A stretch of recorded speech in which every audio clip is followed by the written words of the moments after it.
Way best.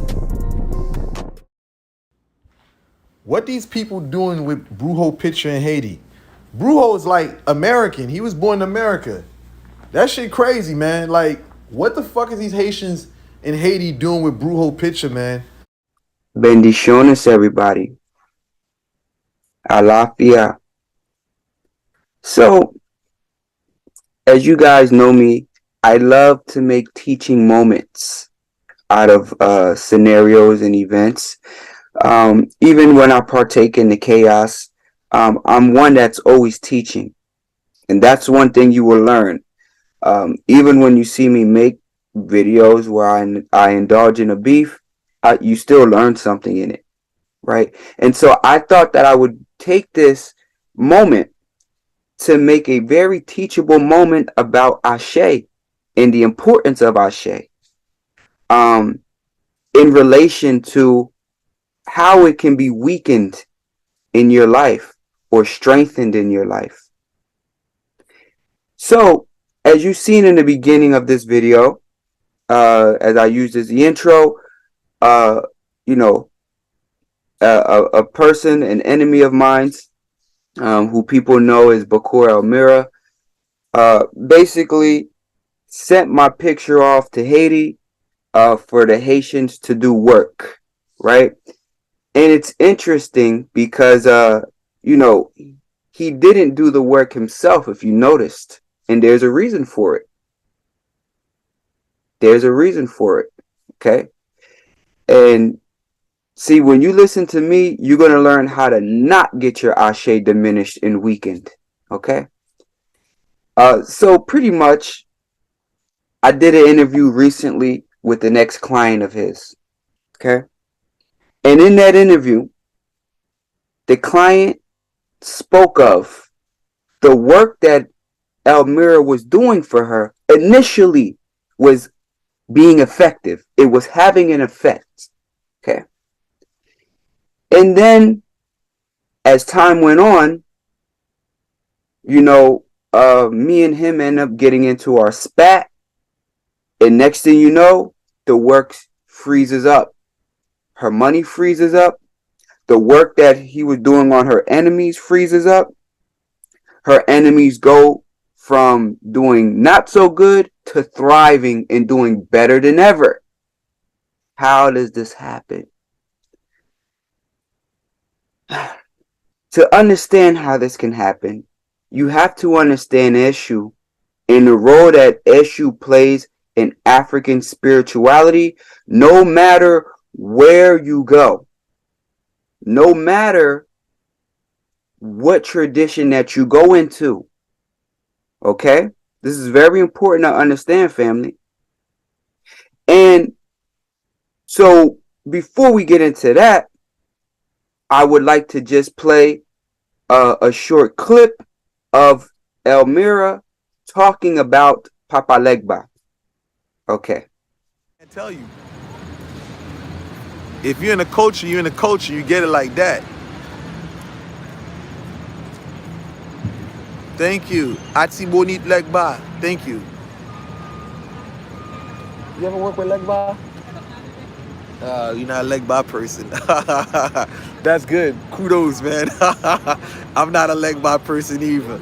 But yeah, it is what it is. Okay. So as you heard in that clip, he's talking to his reader, one of his readers, Dragona. Once again, notice using another person. Okay.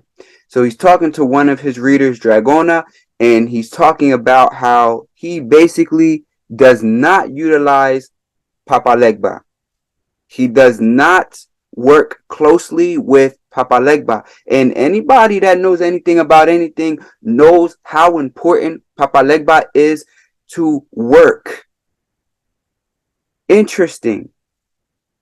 The reason behind this, family, when you get into, and you know what? I think that I will do a full video on Papa Legba for you.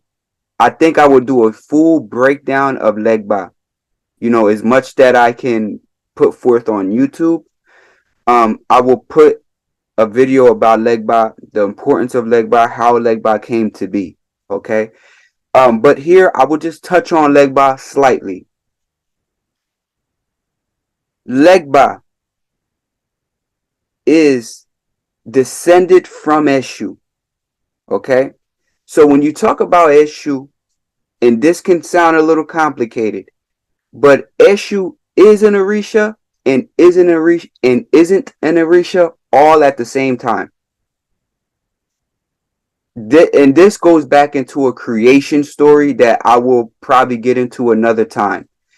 So there's aspects of Eshu that are primal, that are basically what was here when it was just Aludumare in blackness, right? So Eshu was, okay? Eshu made himself into an Orisha in order to help Aludumare, build the world to what it is today, all right? And so when we first really see Eshu operating as an Orisha, we're going to talk about Ilegba, okay? Ilegba, all right? And when we find this energy of Ilegba going into Benin, they take the E off of it and just becomes Legba, okay? So right there, this Ilegba is coming from the essence of Eshu.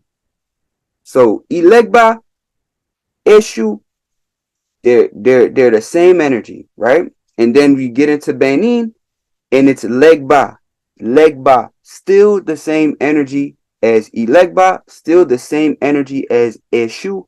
It's just that Ilegba carries a slightly different vibration than Eshu, but it still go in the category of Eshu. All right, not too much changed going into Benin. And so now, when this spirit from Benin gets into Haiti, Haiti, it becomes Papa Legba. See, this is why y'all always keep coming to my channel, because you know I got that smoke with this information. Yeah. So it becomes Papa Legba, right? And we'll go deeper into this. I'm going to have to do a video with the full pictures on it and the artifacts there and the people from Benin speaking on it. And yeah, I may have to do a whole, because see, Budun, the Fan, when you get into Fan people, they're very closely connected to Yoruba in spirituality, so we'll get deeper into that. But yeah, so you get Papa Legba. Now, a critical part of Eshu is the dispenser of Ashe. Eshu is the one who goes around giving. Eshu gave you your Ashe.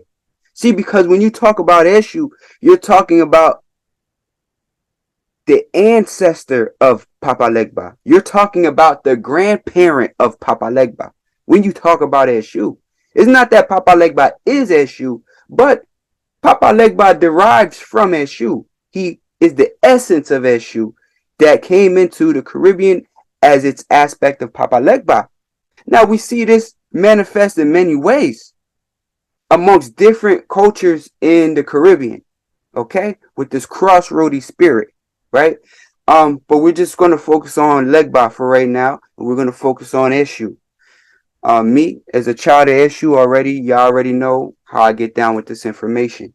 So, basically, Eshu is the one who dispenses the Ashe to everybody.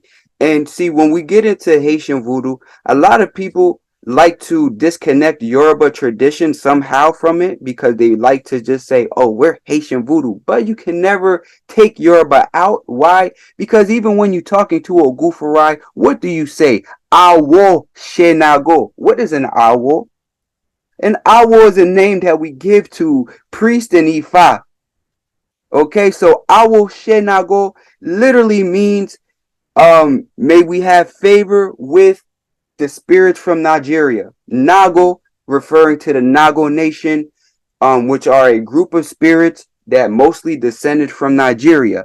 that came from Ifa, that came from Yoruba tradition. So, when we get into these practices, you got to remember the Yoruba were so widespread that their influence went to many tribes in West Africa, in particular the Fan and the Ewe. Okay, so this is just a little history. Y'all know how I get down with the knowledge. That's why y'all rock with me. So, you can never get away from that prime. See, Orishas are primal energies that was here from the beginnings of time. That's why they call the 7 African powers. They call the 7 African powers because based on these principles, we find the derivatives of them. You understand? We find the essence of those same deities spreading over West Africa. Okay, and wherever West African culture went. So that's why we say the 7 African powers. All right.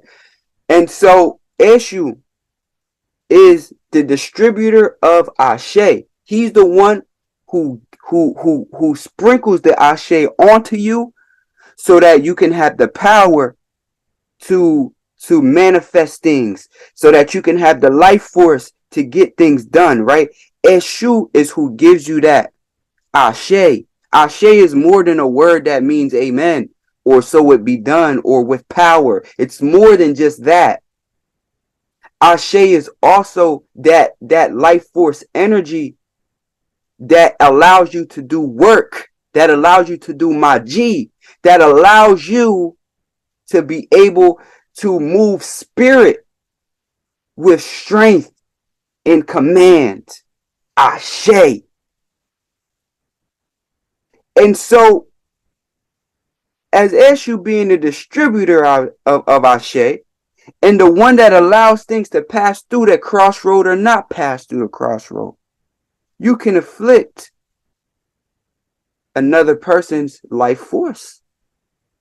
This is what makes Eshu so dangerous at the same time, and why even people in Ifa just know just to leave children of Eshu alone. They just know that. Like, if you're around the culture, you will know what I'm talking about. Children of Eshu kind of just get the leeway to kind of do them. It's a reason for it. Okay? And so we understand the crossroad in a way that most people can never grasp it. All right? These are secrets. Like, things that I know about the crossroad are secrets that were given to me by elders in their 80s and 90s. Okay? And so when we get into this, the diminishing of Ashe, when you deal with me, a person like me who's a child of Eshu, and you don't have strong relationship with Crossroad, you in trouble. And so you see where now Bakura Amira has to do what? Send his work to somebody else to do it. They got to put their Ashe on it because his Ashe is not strong enough for King Brujo. You see, his Ashe is not strong enough to get the job done. He have to send that to somebody else. And it's a shame because you put them in harm's way, brother, when you did that. You understand? Now you put them in harm's way because they don't even know who they're doing the work on. They just know that you paid them to do the work. They don't know nothing else behind that. They don't know what's going to come on them. But you don't care what comes to them because why? They're off in Haiti and they're in a part of Haiti where obviously you could see even some of the feet and sandals of the people where likely they don't have much. So they hungry and you fed them. So whatever, just put it in the pot, right? See, this is reckless because, see, here's the thing. No matter where you go, you can't hide. So not only do you sending that to them now involves them in the fray and puts them in harm's way, but you're still not off the hook. And this is the maze of the crossroads. Ashe. And you see, Another big thing that affects your ashe, and I want the family to understand this. This is why in Ifa we practice Iwapeli, good character, or what's better defined as gentle character or balanced character. Iwapele, balanced character, gentle character. Gentle character just means not flipping too far into the emotional, the negative emotional aspect where you react with anger or you react with jealousy or you react with greed. You see, when you react with greed, jealousy, anger, this is now where you can weaken Ashe. You can attack your own Ashe by living against Iwa Beli. You never want to live with an unbalanced character or a character that's not a gentle character. Gentle meaning it doesn't swing too far left. It doesn't swing too far right. You able to think and make moves based on a place of purity within yourself. And that purity, it doesn't mean that, oh, you can't curse people. It just means that if you're going to do it, don't do it out of jealousy. If you're going to do it, don't do it out of anger. Do it because that's just business. You understand? Do it because you thought it through and then you did it. See, gentle character don't mean that, oh, I just have to be so holy. No, it just means that when you do stuff out of wisdom, do stuff out of knowledge, do stuff out of intelligence, do stuff out of patience. That's what that means. But that's a whole nother video. If y'all want more information on teachings, y'all need to join my mentorship, because when you don't see me uploading on YouTube, I'm still uploading in a mentorship every week. You understand? Throughout the whole month. Even if you see drama on YouTube, there's no drama going on in the mentorship. It's straight knowledge. Understand? So, when you get into these concepts of the Iwapele and things like that, when you don't live by Iwapele, this is where you can start to weaken your Ashe. Things don't manifest as fast. Things don't manifest as strongly. You see, Lenny, he operated out of jealousy, bad character. People that watched this from the beginning seen that. And look at his Ashe now. Because now by the time when I put my 1-2s on him, it's too heavy. It's too heavy. Yeah, you can't hold no work for me. Send that shit to Haiti. Yeah. Yeah, send that to Haiti. Yeah, because you can't. Yeah, it's like that. And that's why I'm King Brujo. You see, I don't have to call somebody else to do no work for me like that.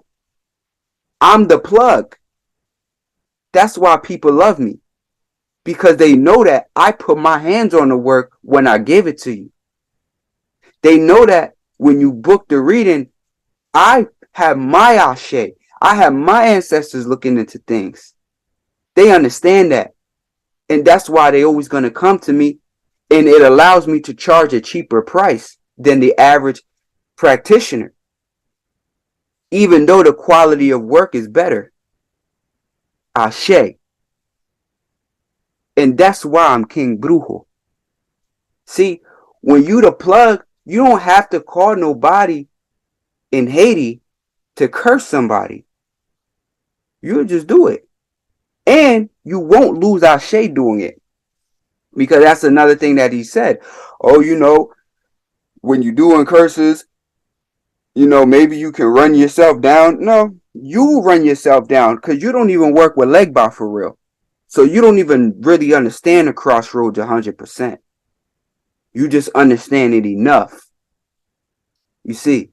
But when you truly understand the crossroad, you understand that, ain't no diminished shit.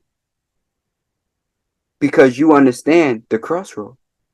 You understand how to give your karma to it. You understand how to absorb things into the crossroad. And let Legba take it, and let Kafu take it, or whatever crossroad spirit you're using, who are all the essence that's coming from Eshu, Ashe, who is what? My Baba, Eshu. See, and these are the secrets that people, won't divulge with y'all, and they're not going to tell you these things. And this is just a little bit that I'm telling y'all. There's a lot of stuff I can go so deep into this type of stuff. When we dealing with crossroads, when we talking about Eshu, when we talking about Legba, there's such a broad spirit. And this is how a person like Lenny can take a hit that cost him Ashe to the point where he got to pay money that he don't got to Haiti. Come on, bro. We see your finances. You in debt. And this is just the sad truth of the matter, family. And that's why you have to be wise in your decisions. Practice Iwa Peli. Know who to make an enemy and who not to make an enemy. Don't base making enemies off of things like jealousy or greed or anger. Make an enemy that you didn't actually have to make an enemy. The person just became an enemy because they didn't practice Iwa Peli. That's what you do. And life will continue on in a smooth way. And so I leave you guys with those words of wisdom. I hope that you were able to learn from this piece of the situation, because I love to make things teachable. I love to make examples, use examples to teach. That's what I do. That's what I do. And so I hope that you were able to gain insight deeper into Ashe. I know Ashe is a topic that really deserves its own video, because that is something that's going to go very deep. Okay. Legba deserves his own video. That's something that's going to go very deep. Deeper than what I just talked about. That's like, Eshu, you can make videos and videos and videos of Eshu. You understand? Because that spirit is so multifaceted. Cannot just explain Eshu truly in just a video or two. No, that's a life lesson even. It's still things I learn about Eshu. So, understand that this information runs very deep, family. And with that said, keep watching the show. Keep watching the show. Right? Mm-hmm. And I'm noticing certain things with the work that I got from him. So in the beginning, it was slapping. The work was doing, I guess, what it was supposed to do as far as it was supposed to do it. Mm-hmm. But then I'm noticing, like, with the money work and all of that stuff, it's not hitting it. Or let's put it this way. Money was frozen. Mm. Okay. That's one. Then I'm asking them basically what's going on. Like, with as far as like with the baneful work, the retribution work. Mm. My ops were freaking they're thriving. Oh. They're thriving. Brand new vehicles, jobs, gigs, all that stuff. They thriving. But my money seemed to have like froze.